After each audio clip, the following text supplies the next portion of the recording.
Hey y'all, it's me again, Judy. Hold on, let me turn down this AC or heat, I should say. I am so tired. It's been exhausting. Anyway, once again, I'm Judy, and we started a series on procrastination. And I told you that's something that I need to work on. That's one of my goals for 2025. And so the last time we talked about procrastination, we looked at some root causes, some possible root causes. Now, keep in mind, those aren't all the root causes, okay? I'm just giving you like the top three ones that, most people associate with for dealing with procrastination. So, if you did miss that, you can just go back to the most recent long form video and you'll see the root causes that we talked about. But today, we're going to just dive into like three techniques that someone can use to help with procrastination. So, the first one is the one I kind of like because it's called the Pomodoro technique. And the Pomodoro technique by Francesco Cirillo, I always forget the last name. This technique tells you to work for 25 minutes and then you take 5-minute breaks.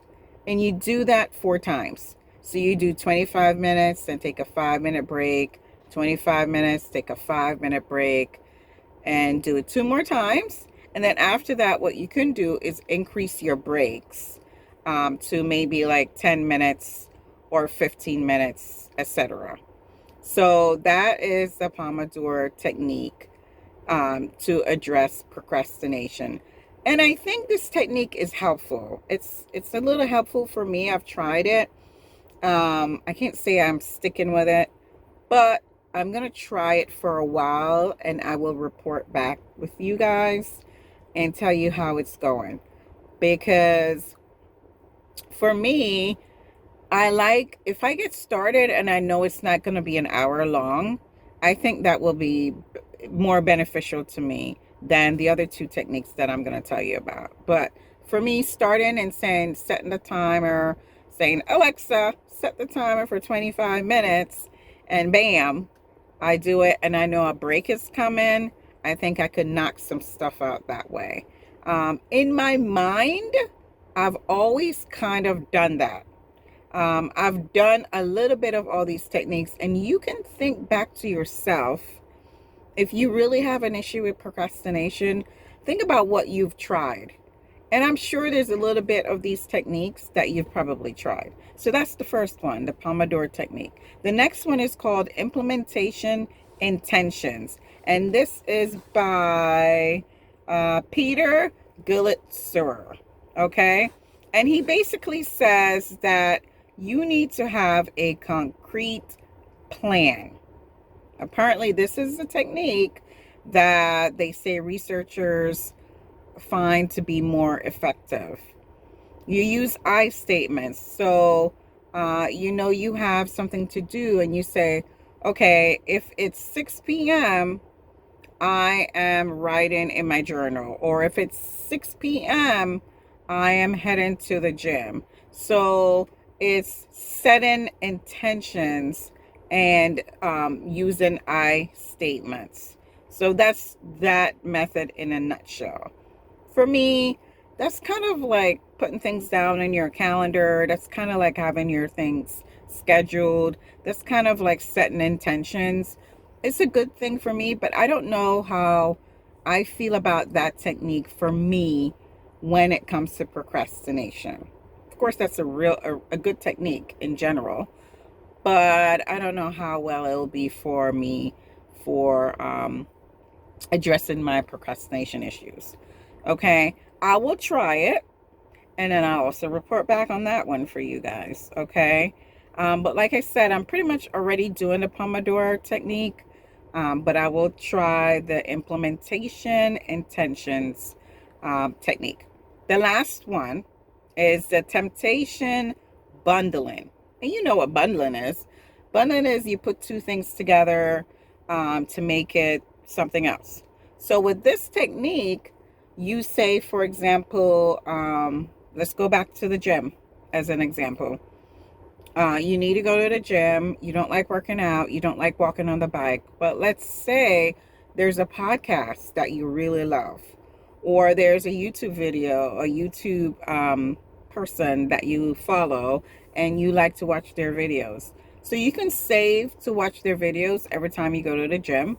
And you can say, I'm going to bundle watching my favorite video with walking on the treadmill. So that's what that is. That's bundling. I actually do like that because it's that thinking in your head. You know, we all have these constant conversations we're having with ourselves in our heads. And that could be a conversation you have. And that could be a way that you get to not procrastinate.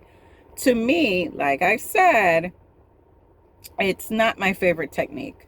I mean, at the point where I'm doing something for 25 minutes and taking a break, I find like that would be the most beneficial. To get me to exercise, for example, I try to say to myself, just do 20 minutes.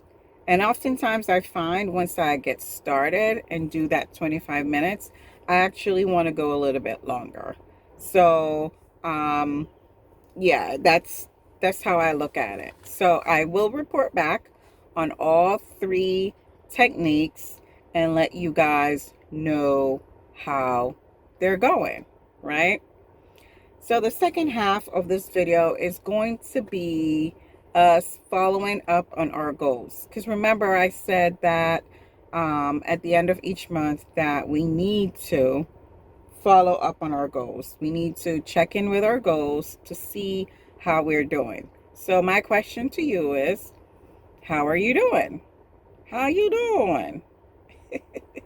How are those goals going? I need you to look at your goals. I need you to address anything that's not working the way that you have it planned, right? I need you to see where you're at.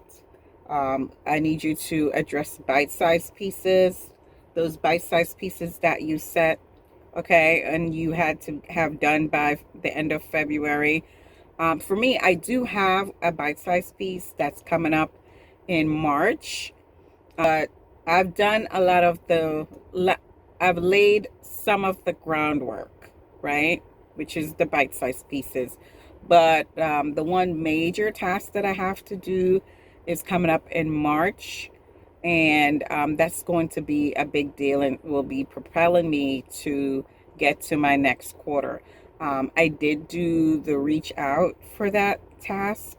So we'll see how it goes. It's not just procrastination, to be honest with you guys. It's also getting over that fear, which we talked about in the previous video, is one of the root causes to procrastination. And I was listening to, I believe her name is Mel Gibbons. I was listening to a little bit of her conversation. She was talking about procrastination. I think it's pretty old. So she said in her conversation that procrastination is really a habit. And I agree, totally. But I think the habit came about because of a root cause, right? So yes, it becomes a habit, but it didn't, it came about because of a deeper issue, such as fear. So if fear, it was the deep issue, and I start to procrastinate, then eventually it will become a habit. You know, it does not take long for something to become a habit, right? It does not take long. So I do see her point where she said it's a habit.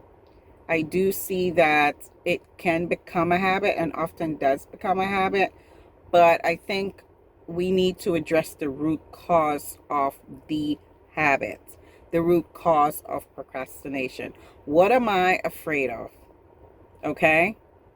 Why do I feel like I don't belong in this situation? Why do I feel that I don't deserve to succeed? Which is what I agree. Yes, it does become a habit, and habits are hard to break.